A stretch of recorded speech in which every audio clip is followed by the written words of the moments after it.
ఇదంతా ఇట్లుంటే ఈ వైరస్ భయం మొత్తం స్టాక్ మార్కెట్ను కుప్పగూల్చి పడేసింది. చూడు ఎట్లుందో. దాదాపు ఒక్క రోజులో 11 లక్షల కోట్లు కథమైనాయట. ఇగో ఒక్క రోజులోనే 11 లక్షల కోట్ల సంపద గల్లంతు. సూచీలకు వైరస్ భయం. ఆర్ఐఎల్, హెచ్డిఎఫ్సి బ్యాంకు షేర్లు కూడా డీలా పడిపోయినాయట. 78,000 పాయింట్ల దిగువకు సెన్సెక్స్. డాలర్ రేటు 85 రూపాయల 68 పైసలకు చేరుకున్నది. ఎంత పెరిగింది చూడండి.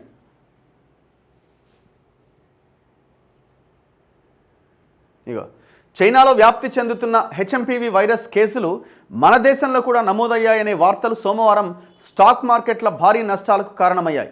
మదుపర్ల అమ్మకాలతో సూచీలు కుదేలైపోయినాయి. మూడో త్రైమాసికంలో కంపెనీల ఆర్థిక ఫలితాలు అంతంత మాత్రంగానే ఉండొచ్చన్న అంచనాలు కూడా సెంటిమెంట్ను దెబ్బతీశాయి. రూపాయి మరింత బలహీనపడడం, విదేశీ మదుపర్ల అమ్మకాలు కూడా తోడైనాయి. రిలయన్స్ ఇండస్ట్రీస్, హెచ్డిఎఫ్సి బ్యాంకు వంటి పెద్ద షేర్లు నీరసించడంతో సెన్సెక్స్ 78,000 పాయింట్లకు దిగువకు చేరగా నిఫ్టీ 23,700 పాయింట్ల స్థాయిని కోల్పోయింది.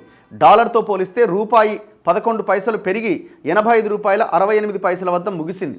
బ్యారెల్ ముడి చమురు 0.25% తగ్గి $76.32 వద్ద ట్రేడ్ అవుతోంది. ఆసియా మార్కెట్లో సియోల్ లాభపడగా మిగతావన్నీ నష్టపోయినాయి.